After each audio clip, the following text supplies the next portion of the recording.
Okay. My name's Elliot, and I made this laser target that you have to shine the laser on, and then you win. I made it with Python programming and hummingbird thing, and something that was hard was getting the build the way I liked it. It's actually the second model. And something I enjoyed was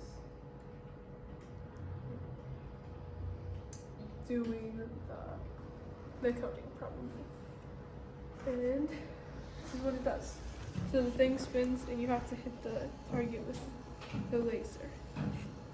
And then, once you hit it,